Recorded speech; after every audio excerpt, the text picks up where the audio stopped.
The one question that this movie dares to ask the viewer is, can you con a con do do do do do con a con do do do do do con a con do do do do do do do do do do do do do do can you con a con do do do do do con a con do do do do do con a con do do do do do do do do do. Sharper is an Apple TV original. Is also produced by A24, my favorite movie studio going today. A24 and Neon Studios. You put their name on the tin, I'm guaranteed to watch it. Guaranteed to give it a chance. Haven't seen all the movies by A24 and Neon Studios, but I really need to dive into that at some point before the world blows up. So yeah, Sharper has Julianne Moore. I would, and you would too. John Lithgow, Brianna Middleton, Sebastian Stan, who is Bucky in the Captain America movies, as well as Justice Lee Smith. This movie's packed with some pretty damn good talent. This comes to us from director Benjamin Caron, who's done various television shows, including The Crown. Not the Billie Eilish song, not You Should Have Seen Me in a Crown. The silence is my favorite sound. And this movie was all rife with cliches, all rife. Oh boy, God, this is so disappointing.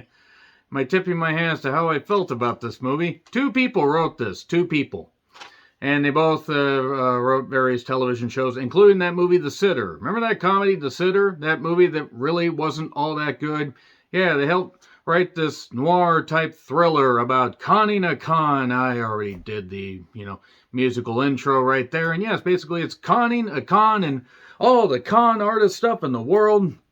Told in various chapters as far as, how these particular characters came to be and how they're all tied together. And if you are surprised by anything in this goddamn movie, I really don't know what to tell you. That means you probably have never seen a noir film or, or a psychological thriller or anything where it's like, oh, it's a mystery. It's not a mystery. It's so goddamn obvious where this thing's going from the very beginning.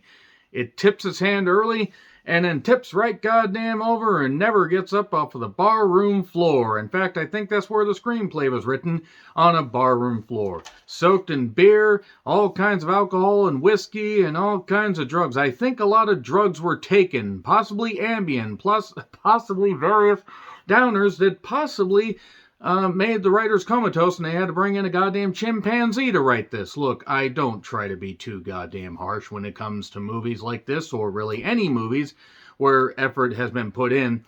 This is almost an A-list cast as far as John Lithgow, who's a terrific actor, Julianne Moore, who, again, I would, and you would too. She's fucking incredible. She's a goddamn beauty and a great actress. And you have other talents. Sebastian Stan has proven himself to be a very good actor. Brianna Middleton, who is very good, and I hope gets, to be in better movies than this, and Justice Lee Smith, and there are some people that really could have delivered some great performances here, and they certainly tried. They certainly do try. Basically, the description of this movie, a con artist takes on Manhattan's billionaires, which is a bit misleading, because everybody just basically is a goddamn idiot, and they just happen to get through things by convenience. That's pretty much it right there. There isn't a lot to talk about here. There's Sandra, Brianna's character. She meets Tom, Justice Lee Smith's character. They fall for each other, and then certain things go off where they talk about their parents, their rich parents, and they have all the money in the world, but they aren't very wealthy people. After they get grifted, or maybe they don't get grifted, maybe their cash flow never ever ends. I'm trying to have some fun here because I really hated Sharper.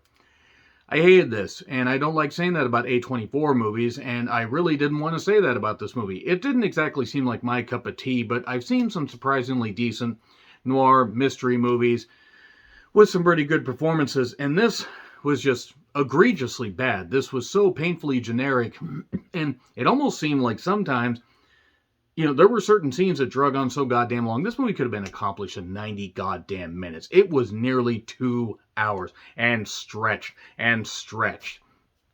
It had some good shots. There were a few decent lines. You can't con an honest man, and a few other lines. Julianne Moore really did her best here, or her best to carry this material.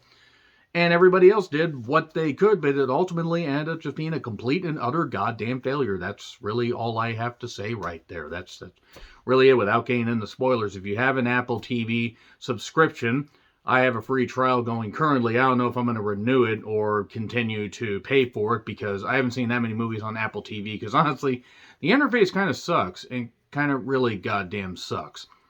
But anyway, yeah, it's on Apple TV if you want to check it out. So I'm going to get into spoilers here because there's not much to spoil because it's all laid right out there in front of you, and any of the twists and turns they try to do don't really work out all that well, and it just ends up being not very good.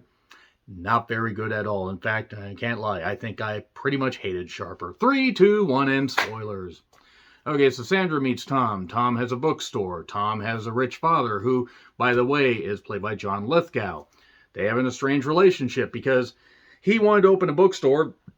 In this economy, how dare you? Sandra ends up talking to him about books. He shows her a first edition copy of a Jane Eyre book.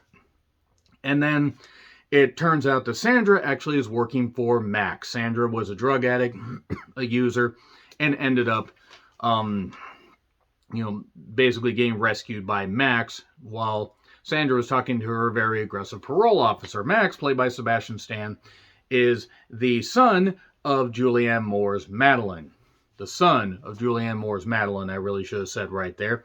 It turns out, actually, no, all this stuff going on, it's just all grifting. It's all grifting all the goddamn time. And even this whole thing that Sandra gives to Tom about having a brother that needed $350,000 and, to get out of some trouble, it actually was a way to grift money to give it to Max. Her and Max were going to go off and do this stuff, but no, Max is actually with Julianne Moore, and both are beautiful women for, actually just beautiful women in general.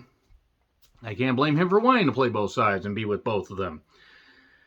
But Julianne Moore is going to marry Richard, and she's going to get all his billions when he passes away, and then he does. But then Sandra shows up. Because Max got her in too deep and she's trying to keep all the blood in her head before she goes under, and she's in too deep and they're trying to keep all the money in their account before going under again. So yeah, Max teaches Sandra how to grift, and that comes back to bite him in the goddamn ass, basically. They have chapter breaks such as Sandra and then Max and then Tom and various others. Tom, Sandra, Max, Madeline, and then Sandy. Because ultimately what ends up happening is Madeline gets all the money. Max also was a drug user and all this stuff. Or maybe he actually wasn't. And him and Julianne Moore are together. And he left Sandra out in the cold. Sandra ends up using again. She shows back up. She basically tells Madeline, I know what the hell's going on. You sent Max away. You pretended that the cops were going to show up. All this stuff. There are these other people that are old family friends that are private investigators. Maybe not private investigators. They're never really fully described. They are family friends of Tom, and basically what ends up happening is they have this whole big old meeting where they meet out in this open area, and Tom ends up getting shot by Madeline, and oh my god, he's shot and all this, and she's going to go to jail, and she says, I'll give the money to the inheritance, or to the foundation, don't worry, I'll give back the foundation, give it to the foundation, because when Richard died, she was given the chunk of the inheritance. Tom was named the head of the foundation. Now, since she is a trustee of this whole thing, since Tom died, she gave the money to the foundation. She still has the money. So it's her, Max, and Sandra on the plane. They don't have any of that money, but then she says the whole thing, wait, I'm a trustee and Tom's dead. Nah, ha, ha, ha, ha. And also Madeline got blood on her, but it turns out that actually, oh no, she didn't have blood on her. It's something else. It's corn syrup.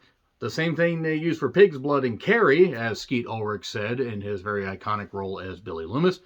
But then again, she's wondering where the hell Sandra is. Sandra, it turns out, actually, after meeting with Tom and getting the money from him, the $350K, ends up grifting everybody out of everything, basically, except Tom. She manages to get him his inheritance and all that stuff back and everything, and now he's got all this money, and all the family friends that were cops, maybe not cops, helped him out, and all this stuff. Everybody was on Tom's side the whole goddamn time. Everybody was on Tom's side the whole goddamn time.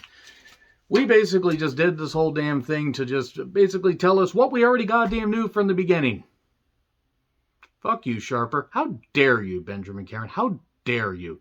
A24, how dare you take a hit to your reputation right here? I love A24. I hope nobody from A24 actually is watching this review because I praise so many of their movies. I have a few of their movies on Blu-ray. I will be getting more. Waves, my favorite movie of 2019. Pearl, X. So many great goddamn movies that A24 has done. Midsummer, Hereditary. So many other great goddamn movies. Bodies, bodies, bodies. But this... yeah, maybe I had an idea that they could have worked with if they hadn't stretched it out to almost 2 goddamn hours and wasted the talents of Julianne Moore and John Lithgow, who, by the way, don't show up till nearly halfway through the movie. There's setting the goddamn table and setting out details, and then they're stretching shit out to the point that you don't care about any of these characters. You don't care one goddamn bit. The con doesn't end up actually paying off because it's very obvious where the whole damn thing's going. It ends up being a misfire, a horrible goddamn misfire, a rare misfire from A24. I'm giving it an F. This was really not very good at all. This was not good. This was terrible. Egregiously terrible, in fact. The fact that an A24 movie might end up on my worst films of the year list is scary to me. Not everybody can bat 1,000, but goodness me, this was really goddamn bad. Maybe other people liked it. You can let me know in the comments. Like, share, subscribe, Twitter handle in the description. I'm John Reitland. I'll see you soon.